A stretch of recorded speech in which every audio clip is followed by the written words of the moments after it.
तो hey guys, एक बार फिर आप सभी का स्वागत है हमारे यूट्यूब चैनल एक्सपोज बड़ी पे। सो दोस्तों, आज हम लोग बात करने वाले हैं इन्वेस्टमेंट के बारे में। और आप सभी को पता है कि अपने पैसों को इन्वेस्ट करने के लिए एक सही तरीका ढूंढना ना आज के टाइम में बहुत ज्यादा मुश्किल हो गया है। और जिस हिसाब से स्टॉक मार्केट या अदर चीजों में भी तेजी आ रही है ना, जो बिगिनर्स हो या जिनको बिल्कुल भी नॉलेज नहीं है वो भी आते हैं, हाथ पैर मारते और गलत जगह इन्वेस्ट कर देते हैं। उसके बाद उनका अच्छा खासा लॉस भी हो जाता है। तो इसलिए बहुत जरूरी हो गया है कि हम पैसे अपने जब भी इन्वेस्ट करें, चाहे जहां भी इन्वेस्ट करें, इन्वेस्ट करने के पहले उसमें कुछ बेसिक चीजों को समझना और कंपनी के बारे में अच्छे से एनालिसिस करने के बाद ही हम लोगों को इन्वेस्टमेंट करनी चाहिए। लेकिन अब आप बोलोगे कि जब बात आएगी भाई इन्वेस्ट की, तो इन्वेस्ट कहाँ करें, सही कंपनी चूज करना भी तो बहुत मुश्किल है। लेकिन आप भाई बिल्कुल भी परेशान मत होइए, यही वीडियो मैं इसीलिए बना रहा हूँ। आज आपके लिए बहुत जबरदस्त मैं सोल्यूशन लेके आया हूँ। आज मैं आपको नॉन साइक्लिकल और साइक्लिकल कंज्यूमर इंडेक्स के बारे में आपको बताने वाला हूँ। इससे देखिए आपका बेनिफिट ये होगा कि इन्वेस्टमेंट करने के लिए ना आपको सही डिसीजन लेने में बहुत ज्यादा हेल्प होगी। तो इसलिए वीडियो में लास्ट तक प्रॉपर बने रहना। ये वीडियो बहुत इंपॉर्टेंट होने वाला है और डिटेल के साथ आज आपको मैं समझाने वाला हूँ। सो बिना किसी देरी के लेट्स स्टार्ट द वीडियो। सबसे पहले चलिए बात करते हैं कि नॉन साइक्लिकल कंज्यूमर इंडेक्स आखिर होता क्या है। नॉन साइक्लिकल कंज्यूमर इंडेक्स जो होता है ऑन इंडाइसिस की परफॉर्मेंस को ये ट्रैक करता है, जो एक्चुअल में मेन तौर पर customer goods, customer service and telecom service और साथ ही मीडिया एंटरटेनमेंट, पब्लिकेशन एंड यहाँ पर टेक्सटाइल सेक्टर जैसे बेसिक इंडस्ट्रीज के अंदर non cyclical consumer index subject represent करता है। देखिए, जो बेसिक इंडस्ट्रीज के 30 सबसे बड़े स्टॉक है ना, उनको जनवरी और जुलाई के एंड में कट ऑफ डेट के अकॉर्डिंग उनके 6 मंथ के average free float market capitalize के अकॉर्डिंग यहाँ पर जो है सेलेक्ट किया जाता है। देखिए, इंडाइसेस में जो स्टॉक का वेट होता है उसमें मार्केट के फ्री फ्लोट कैपिटलाइज पर ये एक्चुअल में बेस्ड होता है, जिसमें होता है कि इंडाइसेस में जो स्टॉक का वेट है ना वो 10% तक हो जाता है। नॉन साइक्लिकल कंपनियां वह कंपनियां होती हैं जो कि एक्चुअल में इंपॉर्टेंट प्रोडक्ट को मैन्युफैक्चर करती हैं, जिसकी मांग इकोनॉमिक साइकिल के डिफरेंट फेज में जो है निर्भर करती है। और दूसरी साइक्लिकल कंपनीज जो होती हैं वो ऐसे प्रोडक्ट को मैन्युफैक्चरिंग करती हैं जिनकी डिमांड में इकोनॉमिक्स के अपस्विंग के टाइम रिलेटिवली जो है ना बड़ी ग्रोथ देखी जा सकती है। लेकिन फाइनेंशियल क्राइसिस के अगर आप टाइम देखोगे ना तो इसका अपोजिट होता है। डिमांड में बड़े चेंज की वजह से नॉन साइक्लिकल कंपनियों के कंपैरिजन में अर्निंग में ज्यादा वेरिएबिलिटी होती है, जबकि नॉन साइक्लिकल कंपनियों के शेयर प्राइस अपस्विंग अक्सर जीडीपी ग्रोथ से क्लोजली से जो है रिलेटेड नहीं होता है। जबकि नॉन साइक्लिकल कंपनियों के शेयर प्राइस में अपस्विंग अक्सर जीडीपी ग्रोथ से क्लोजली से रिलेटेड नहीं होता। एंड साइक्लिकल कंपनियों के शेयर प्राइस में अपस्विंग यूजुअली पर जीडीपी ग्रोथ में ज्यादा क्लोजली से रिलेटेड होता है, जो ज्यादा ग्रोथ के समय नॉन साइक्लिकल कंपनियों के कंपैरिजन में ज्यादा मैग्नीट्यूड में फॉलिंग एंड ग्रोइंग होता है। थोड़ा समझाता हूँ तो और बेटर समझ में आएगा। इधर आपको स्क्रीन पर दिख रहा होगा फास्ट मूविंग कंज्यूमर गुड्स का वेट जो है 42.49% का है, ठीक। कंज्यूमर सर्विसेज का वेट 20.71% है एंड कंज्यूमर ड्यूरेबल्स का वेट यहाँ पर 20.37% है। और टेली कम्युनिकेशन का 12.15% का है। सर्विसेज का यहाँ पर 2.38% है एंड यहाँ पर टेक्सटाइल की बात करें तो केवल 1.11% है। और यहाँ पर अगर बात करें हम लोग मीडिया एंटरटेनमेंट पब्लिकेशन तो उसका यहाँ पर जो वेट है 0.38% का है। देखिए, बेटा रिलेटिव टू निफ्टी 500 ये 2005 में देखिए 0.98, 2006 में अगर बात करें तो 0.98 एंड यही 2007 में अगर हम बात करें तो 0.83 है। 2008 की अगर हम लोग बात करें तो 0.82 एंड 2009 में 0.81, ठीक। और यहाँ 2010 में 0.78, 2011 में 0.72 एंड 2012 में 0.69 है। तो यहाँ पर आप डिफरेंस देख सकते हो। और ये 2013 में आप आओगे तो 0.85, 2014 में 0.66 एंड 2015 में यहाँ 0.79। ये सारी डिटेल आप स्क्रीन पर देख पा रहे होगे। 2016 में 0.83, 2017 में 0.87 एंड 2018 में बढ़ के 0.88, ठीक।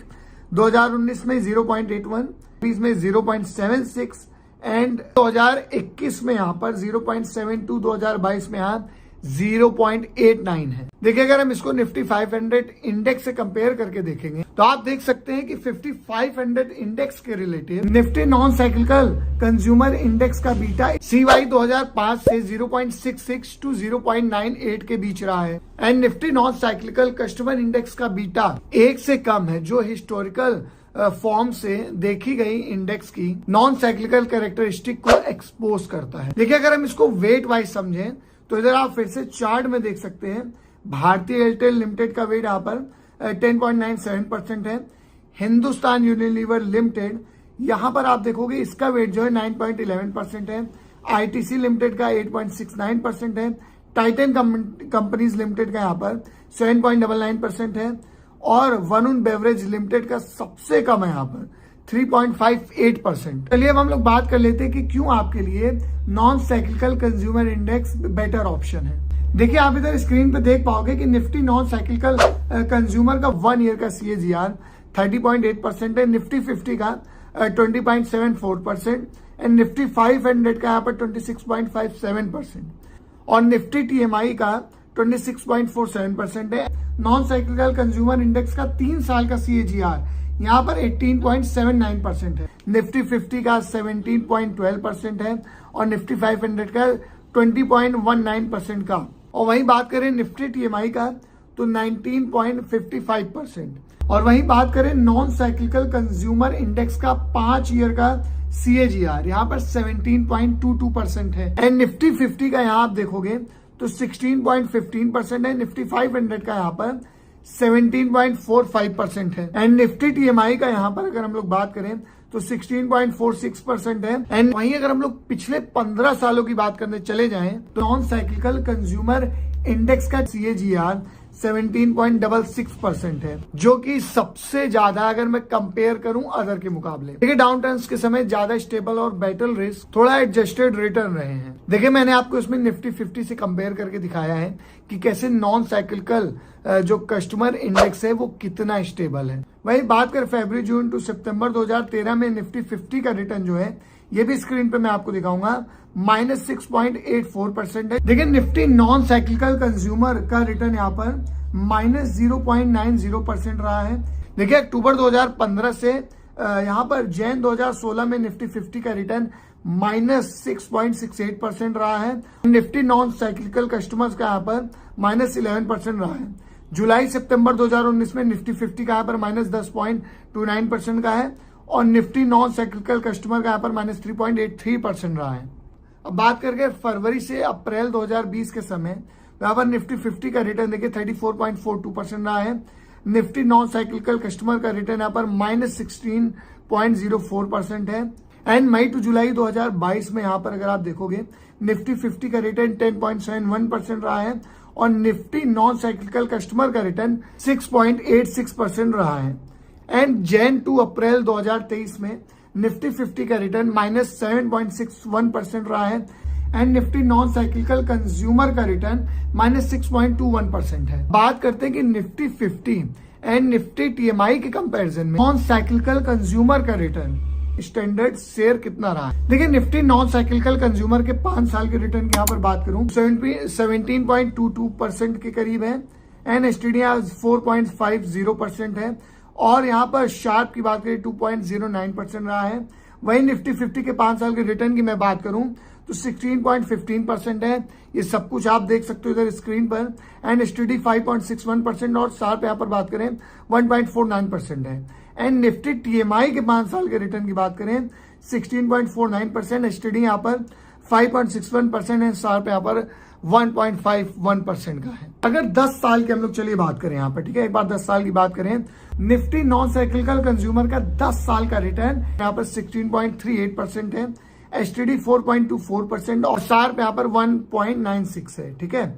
एंड निफ्टी 50 का 10 साल का रिटर्न 14.57%, STD 4.84% एंड शार्प यहाँ पर 1.35 है। एंड निफ्टी TMI के यहाँ पर 10 साल के रिटर्न की बात करें 14.99% एंड STD 5% एंड शार्प यहाँ पर 1.39% है। वहीं अगर हम लोग बात करें 15 साल की, जो कि बहुत इंपॉर्टेंट है, निफ्टी नॉन साइक्लिकल कंज्यूमर का 15 साल का रिटर्न 17.66%, एसटीडी यहाँ पर 5.03% है, सार्प 1.57 है। एंड निफ्टी 50 के 10 साल के रिटर्न की बात करें तो 15.40%, एसटीडी 5.70, सार्प यहाँ पर 0.99, ठीक।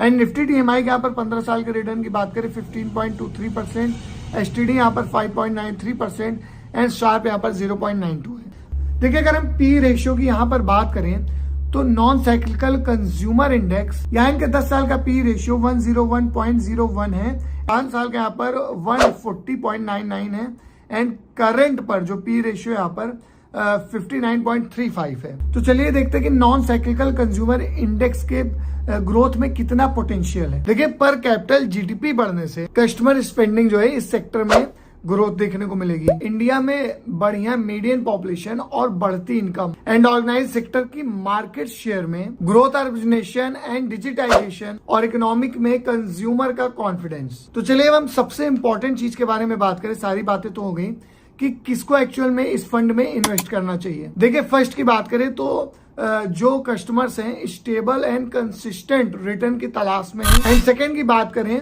तो जो वो इन्वेस्टर है कस्टमर जिनका रिस्क टॉलरेंस जो है कम है।